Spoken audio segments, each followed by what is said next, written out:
Hello বন্ধুরা, কেমন আছো? আশা করছি সবাই খুব ভালো আছো। তো সকাল সকাল বেরিয়ে পড়েছিলাম একটু হাঁটতে। আর যেহেতু শীতকাল পড়ে গেছে, তো সেই কারণেই আগে সোয়েটার পরে নিয়েছিলাম।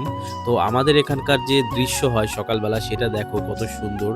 জায়গাটা আমার খুবই ভালো লাগে। তোমাদের কিরকম লাগছে আমাকে অবশ্যই জানিও কমেন্ট করে। তো এখানে দেখো বিভিন্ন ধরনের সবজি বোনা হয়েছে। তারপরে একটা বাগান দেখাচ্ছি, এই যে দেখো এটা হচ্ছে তেজপাতা বাগান। তো এরপর আমি চলে এসেছিলাম আমাদের এখানে যে শিব মন্দির রয়েছে সেখানে। এই জায়গাটা আমার খুব ভালো লাগে। তোমাদের কিরকম লাগছে আমাকে অবশ্যই কমেন্ট করে লেখো। তো এখানে কিছু টাইম স্পেন্ড করার পরে একটু বাড়ির দিকে যাচ্ছিলাম, যেহেতু কাজে যেতে হবে, তো সেই কারণে রেডিও হতে হবে। তো হাতে খুব একটা সময় থাকে না। তো এরপর আমাদের মেন যে রোড সেখানে চলে এসেছি, এই যে দেখো তার পাশে আমাদের যে ঢালাই রাস্তা, এটা হচ্ছে আমাদের বাড়ির রাস্তা। তো এরপর আমি বাড়ি প্রায় চলে এসেছি, এই যে দেখো আমাদের বাড়ি পৌঁছে গেছি। তো বাড়ি এসে দেখলাম যে চায়ের জল বসিয়ে দিয়েছে মা, আর ভাতও বসিয়ে দিয়েছে। তোমাদেরকে দেখাচ্ছি, এই যে দেখো এখানে চায়ের জল বসেছে, এখানে ভাত প্রায় কমপ্লিট হয়ে গেছে।